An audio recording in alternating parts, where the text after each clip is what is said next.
Hello students, welcome to Skywings education. कल हम लोगों ने एक्सरसाइज 1.1 क्लास 8th के क्वेश्चंस का एक्सरसाइज 1.1 का पहला क्वेश्चन कर लिया था। तो सेकंड क्वेश्चन मैंने आपको होमवर्क के लिए दिया था। आई होप आपको आ गया होगा, बट स्टिल आप देख लीजिए कि कैसे इसको सॉल्व करना है। तो ये दिया है हमको 2/5 into -3/7 minus 1/6 into 3/2 plus 1/14 into 2/5। तो ये हमको 3 टर्म्स में दिया है। तो हम क्या करेंगे, सबसे पहले ये वाली 2 टर्म इनको सॉल्व करेंगे, इन 2 टर्म को, क्योंकि ये मल्टीप्लाई है।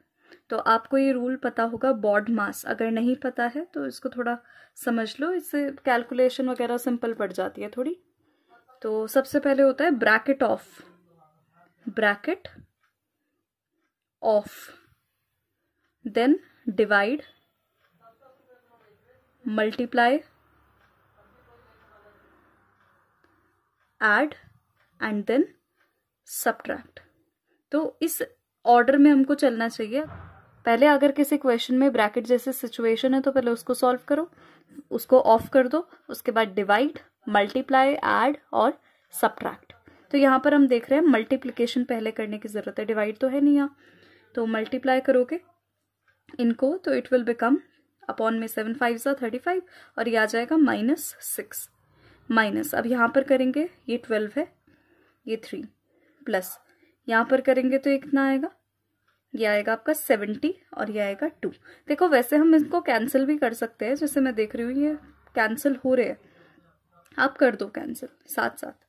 तो ये आ गया -6/35, ये एक टर्म है, फिर है -1/4 और फिर एक और टर्म है +1/35।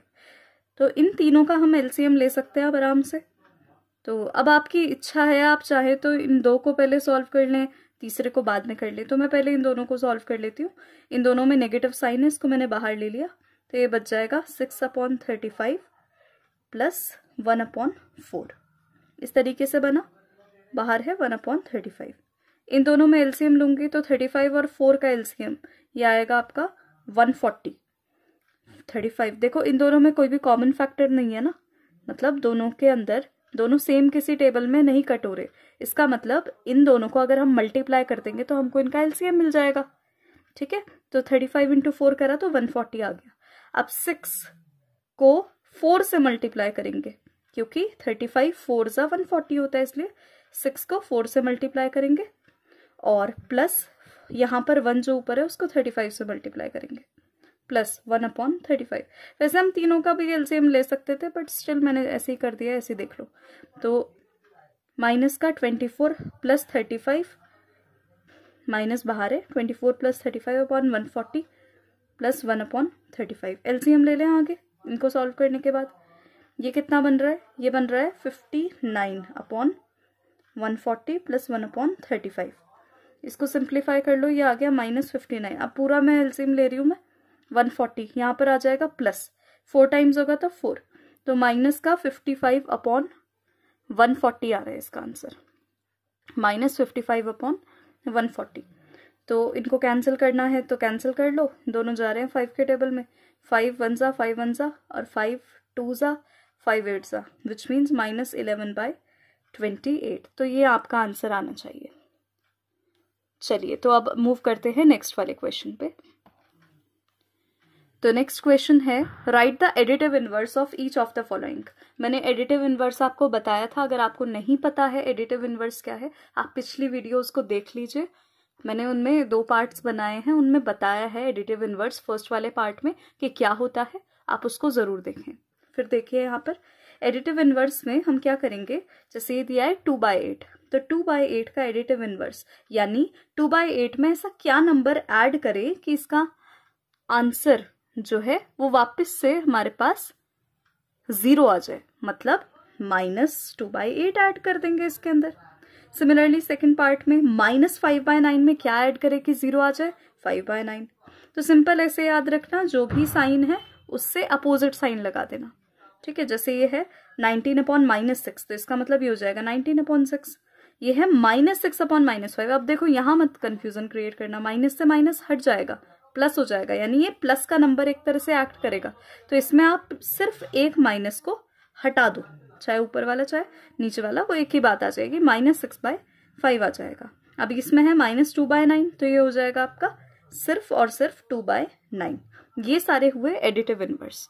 अब एक ही क्वेश्चन बिल्कुल जैसा मैंने फर्स्ट वीडियो में आपको बताया था नेगेटिव ऑफ अ नंबर को प्रूव करने का, वही वाला क्वेश्चन है। तो पहला पार्ट करके बता रही हूँ मैं, सेकंड पार्ट आप खुद कर लेना। पहला पार्ट देख लो दोबारा से एक बार। तो LHS दिया इन्होंने -(-x), हमको ये प्रूफ करना है, ये है हमारा क्वेश्चन, इसको प्रूफ करना है। जब भी प्रूफ करना हो तो लेफ्ट हैंड साइड और राइट हैंड साइड लेते हैं।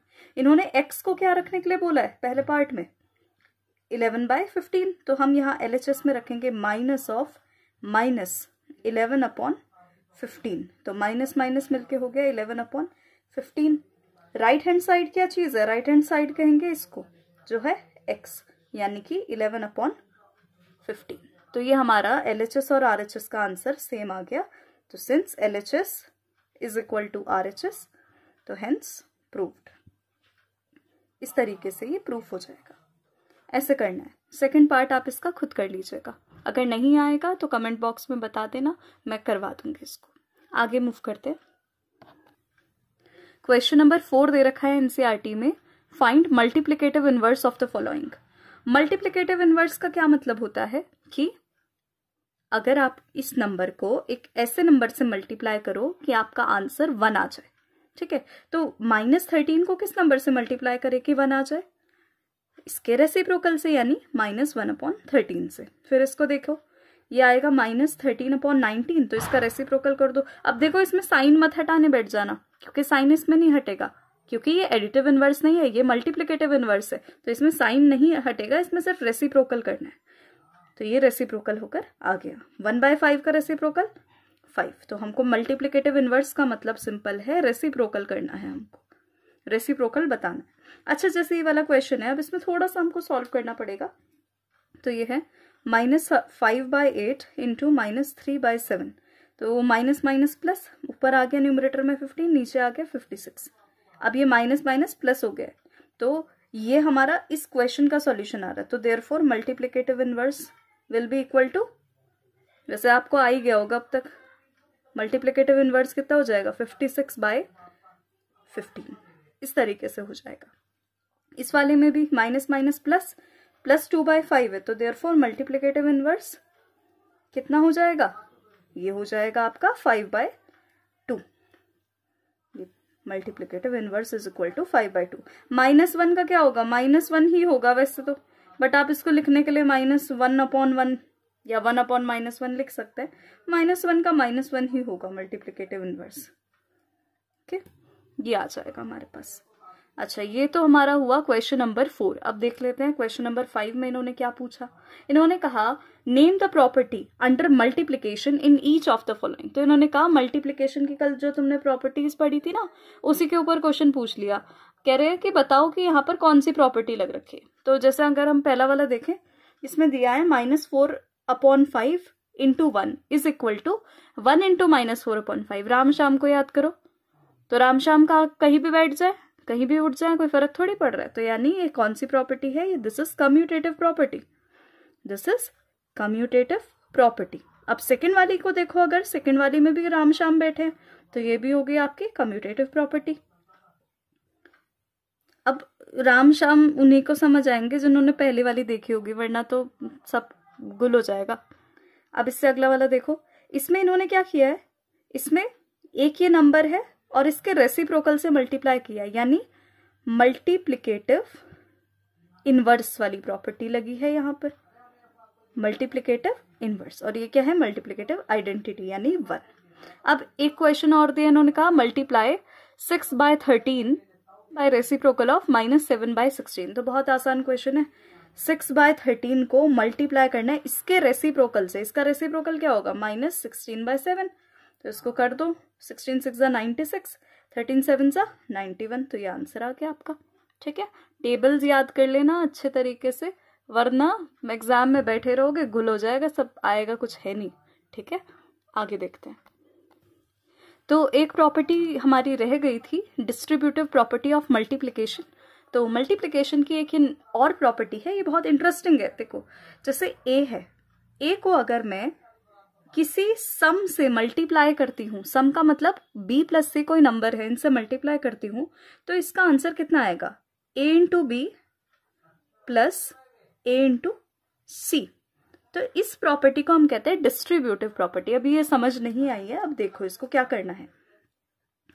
जैसे कि अगर मेरे को कहा गया कि बताओ भाई 102 इंटू 50 कितना होगा। वैसे तो मैं मल्टीप्लाई कर सकती हूँ, बट मैं इसको आसान भी बना सकती हूँ। जैसे अगर मैं इसको ऐसे लिख लूँ 100 प्लस 2 और इसके मल्टीप्लाई में मैं क्या लिख लूँ 50। तो अब मैं इसमें लगाऊंगी डिस्ट्रीब्यूटिव प्रॉपर्टी। डिस्ट्रीब्यूटिव प्रॉपर्टी के हिसाब से ये 100 की पहले 50 से मल्टीप्लाई प्लस 2 की मल्टीप्लाई 50 से, तो 100 इंटू 50 प्लस 2 इंटू 50। तो 100 इंटू 50 मल्टीप्लाई करने का कितना आसान होता है, 100, 1000, 10,000 किसी से भी करना हो, बस सिंपल ये नंबर लिखो जो भी नंबर है, और जितने जीरोज आ रहे हैं आपकी 100, 1000 या 10,000 वाली डिजिट जो भी है उसके जितने जीरोज हैं उनको आगे लगा दो, मल्टीप्लाई इतना आसान। फिर जैसे ये है, इसमें देखो 5 2 10 और एक जीरो और लगा दो, तो कितना हो गया, इनको ऐड करोगे तो 5100 आ गया। वैसे भी कर लेते तुम तो, वैसे तुम तो इंटेलिजेंट बच्चे, तुम वैसे भी कर लेते, बट फिर भी ये वाली प्रॉपर्टी थोड़ा आसान पड़ती है। अब जैसे कि अगर मैं कहूँ 1, चलो ऐसा ले लेते हैं 21 इंटू 99, ठीक है। तो 21 इंटू 99 थोड़ा सा तो टिपिकल होना चाहिए। अब क्या करेंगे इसमें हम, 21 ऐसे ही रहने दो, इसको लिख दो 100 माइनस 1, तो ये कितना हो जाएगा 21 इंटू 100 डिस्ट्रीब्यूटिव प्रॉपर्टी से माइनस 21 इंटू 1। तो कितना आसान हो गया, देखो 2100 माइनस 21। अब इसमें से सिर्फ तुम्हें क्या करना है, 21 को घटा लेना है। तो 21 को घटाओगे तो कितना आ जाएगा, 2079 आ जाएगा। तो ये तुम्हारा आंसर हो जाएगा। ये समझ में आई प्रॉपर्टी अच्छे तरीके से। अगर नहीं आई होगी तो एक बार और देखना वीडियो, समझ में आ जाएगी अच्छे से, ठीक है। और इसके बाद है हमारे पास प्रॉपर्टीज ऑफ डिवीजन। देखो डिवीजन की प्रॉपर्टीज ना मतलब आसान होती हैं डिवीजन की, क्योंकि कोई प्रॉपर्टी होती ही नहीं है, सिंपल सी बात अगर मैं बोलूँ तो। जैसे हमने पढ़ा था क्लोजर प्रॉपर्टी डिवीजन पे लगती नहीं है। मैंने बोला था कम्यूटेटिव प्रॉपर्टी भी डिवीजन पे लगती नहीं है। हमने पढ़ी थी एसोसिएटिव प्रॉपर्टी भी डिवीजन पे नहीं लगती। अब तुम कहोगे ये तो बड़ी जल्दी निपट गया भाई, पर ऐसा क्या है, ये है क्या ये। चलो अब समझते हैं थोड़ा। अगर हम कहें कि डिवीजन की बात कर रहे हैं, क्लोजर प्रॉपर्टी की बात कर रहे हैं, क्लोजर प्रॉपर्टी क्या कहती है कि अगर एक नंबर रेशनल है, दूसरा नंबर रेशनल है, तो अगर हम इन दोनों नंबर को डिवाइड करें, क्योंकि डिवीजन में पढ़ रहे हैं, तो it should also be a rational number. But यहां पर देखो, अगर यहां पर कोई नंबर ऐसा हो जैसे 0, तो इसका आंसर क्या रेशनल आएगा, नहीं ना, रेशनल नहीं आ पाएगा। और कई बार ऐसा भी हो जाता है जैसे कि अनडिफाइंड आंसर कहते हैं हम इनको, जैसे 1/0 वाली जो फॉर्म है इसको हम अनडिफाइंड कहते हैं या इनफाइनाइट कहते हैं। इस चीज को हम एक्सप्लेन नहीं कर सकते कि ये क्या है, तो ऐसे इसीलिए क्लोजर प्रॉपर्टीज में अप्लाई नहीं हो पाती। फिर बात आ रही है कम्यूटेटिव प्रॉपर्टी की।